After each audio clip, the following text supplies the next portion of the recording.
Welcome to the Jaron Jarvis channel. I am Jaron Jarvis. Today, I would like to introduce to you, Deprivation.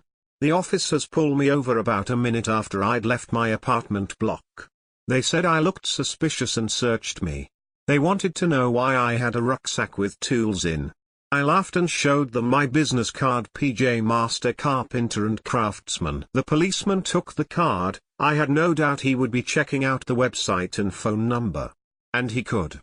Because I really am Peter Jeremy, and I make furniture for clients who don't think anything of spending $5,000 on a dining table.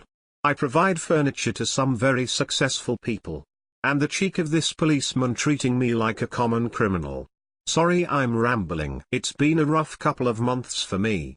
About 2 months ago I had got home to my modest but tasteful 4th floor apartment after a long day at work. I'd brought Chinese takeout as I always did for Jane on Friday. She had been my girlfriend for 12 years, we didn't have children. We had tried.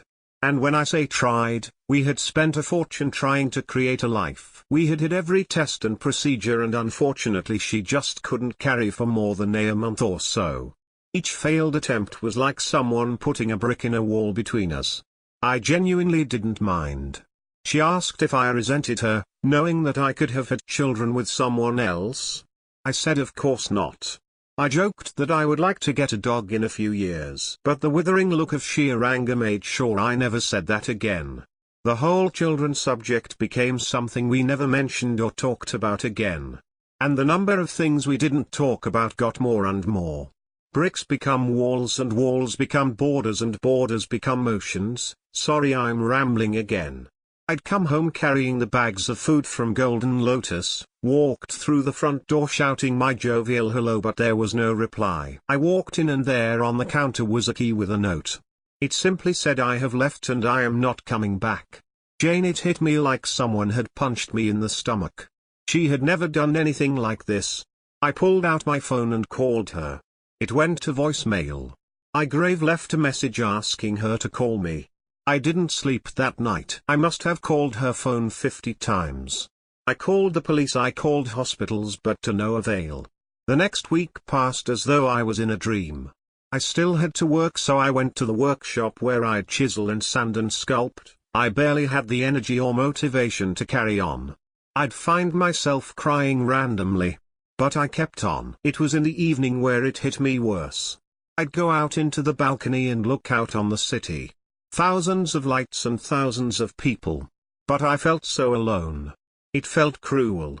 Like taking someone on a diet to a cake shop and making them look but not touch or taste. I began stopping at the liquor store on my way home. I'd buy some beers, maybe something stronger. I'd go home. The home-cooked meals I used to make had been replaced by shitty microwave meals. The routine of cleaning and tidying had slipped and my apartment looked a mess of unwashed plates and clothes strewn around. Coffee cups from the mornings still sat on the table amongst the empty beer cans. For the first time in a long time I had scored some weed from the guys that sat on the bench near the liquor store. I'd sit out on the balcony, smoking a joint and swigging a beer. I'd look out at the roads and alleys and bars and shops. And wonder where she was. She had been my whole world. I'd never minded not having my own family or friends. She was everything to me. And now without her here, I felt so empty. I'd smoked the 1/4 ounce of weed and drunk roughly 36 cans of beer, so I headed out into the night to resupply. I went down to the guys hanging out, both hooded and with the look of people that would shoot you dead in a heartbeat. I just planned on buying more bud, but one of them said they had a special offer on crystal.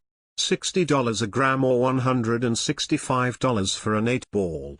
Money has never been a worry for me, so I gave them the money and got an 8-ball. It seemed a lot, but I rationalized it would last me a long time and meant I didn't have to come down here for a long time. I hated it. Never been a tough guy, I always felt that they could mug me at any point. I went back to the apartment. I'd done coke in my younger days, though at 40 now, it must have been 20 years ago. I cut some lines out on the worktop, snorted them and recoiled at the burning sensation in my nasal cavity. Within minutes my heart was pounding and I had this breathless feeling in my chest. But it was in my head. I felt better. It was like all the fog of depression was lifted. Without even thinking, I began tidying up. Within 2 hours I had cleaned the entire apartment. Every surface polished, all litter in the bin, every dish washed. It felt good stuffing the clothes in the washing machine, then the dryer, and then ironing them. I looked at the clock. It was 2 a.m., but I was so awake I couldn't even blink. I sat down at my newly polished coffee table and began sketching ideas for new projects at work. This was the most productive I had been. Jane popped into my head occasionally. But I pushed her out and focused on my work. Right until the morning light slashed through the crack in the blinds. It was morning and I hadn't slept. But neither did I feel tired. I got ready for work. I worked for hours on a beautiful nest of tables. I delivered a solid oak dining table, $2,500. And then I came home. I'd begun to feel tired, so I just took a little bump of the crystal and again I cleaned everywhere. I enjoyed it. I had a hot bath and went out for a walk. I walked for a few hours, stopping to get a few snacks at the convenience store, but for the first time in a while. I did not buy alcohol. I just didn't want it. Of course I still missed her. The worst was walking to work in the busy streets. I'd think I saw her and shout out to her, only to get funny looks from other pedestrians. One time, to my horror, I had run after a person I was certain was her and grabbed this poor lady by the arm. She looked terrified. I apologized profusely and went to work cringing internally. I forced myself to focus on my work. If I stopped to think about my loneliness or to worry how often I was going to the toilet to shove some more caustic crystal up my nose, then I'd break down. Days became weeks. I didn't really sleep, but I must have at some point. I couldn't really remember. Then something happened.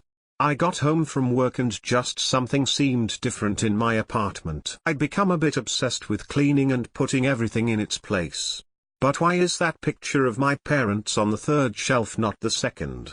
Why was my toothbrush lid on the sink and not in the holder? Why is that coffee cup in the sink when I always wash up before leaving the house? My mind ran through some stupid shit, ghosts, burglars, etc., but I just thought maybe I'd been tired and had forgotten to tidy up. There were a few things like that happen. I just tried to brush it off. But then one day I had come back, taken my evening lines, and I began cleaning, and I noticed something I couldn't ignore. On a few surfaces there were fingerprints. My fridge, work surfaces, etc. are all black. Looks great, but shows up fingerprints anytime someone touches them. I studied the fingerprints, looking at them, then at my own hands. They definitely were not my fingerprints. WTF. My head span and heart raced. Who had been in my apartment when I was out? I had to have a bump to straighten my head. I was having an anxiety attack. I polished all the surfaces and again went to work the next day. I came home that night and noticed more stuff moved around. Only slightly, but definitely. I developed routine of studying every surface with scrutiny. I'd find fingerprints I was sure weren't mine. I began to get the feeling something was going on in my apartment when I was at work. So the next day I broke my routine. Instead of leaving for work, I did a few lines to make more awake, and went and sat in my walk-in closet. The door cracked open slightly. That day I sat there for 8 hours. Focused like a tiger in the brush hunting an antelope. I hardly dared breathe. Just outside the door, on the periphery of my vision, I'd see shadows moving. I'd burst out from my den expecting to catch someone there. But no, there never was. It came evening and I moved back to the couch. The sheets of my furniture plans scattered untidy across the table. I couldn't focus on them right now. In my mind I began to have realizations. That the only other person to ever have a key was Jane. She had left that key on the worktop, but could she not have had another cut? I had no enemies or anything. It must be her that's been coming into my apartment. But why? For the third day running I didn't go to work. I didn't sleep either. I'd go and sit in that closet. On the floor. It was almost like some form of meditation. I'd sit there cross-legged. I'd stopped chasing the shadows. But now something else was going on. If I closed my eyes and held my breath and focused, I could hear whispering from the next room. I strained my ears to hear words and I swear I heard, "We will drive him mad. He will kill himself. Then we will get this place, the fucking bitch." She had been in and planted some sort of device to drive me crazy. I'd never let them win.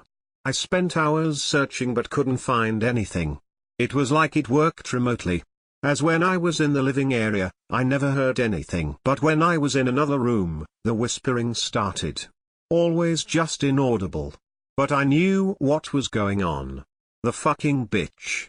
The nights I had cried over her. Begging and pleading to her answer machine. And now? I hear her voice, her mocking voice, and a man's voice. She had obviously got someone else and was after my property. My money. My furniture. I had to do something. I stood in the kitchen and emptied a pile of crystals out onto the counter. Not even trying to be restrained.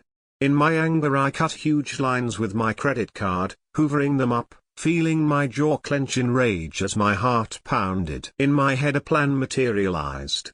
I did not know where that bitch was. But I know where her parents are. I put my coat on, picked up my rucksack and went to the utility cupboard. I put in the bag a hammer, a selection of chisels, pliers, saws etc. and screamed in my head, "Her parents will tell me where she is. And if they don't talk, I'll fucking make them talk." I walked to the door and turned around and shouted, "Fuck you, bitch." Knowing she was listening to me, I set off walking to her parents. I'd get my answers. One way or another. Seconds after storming out, the door to the apartment above had opened. Jane stepped out with the man that had lived there for years. "Do you think it's working? Where do you think he's going?" Jane replied, "Yeah, he's really losing it now. He will be going to score more of that shit he's been stuffing up his nose, no doubt."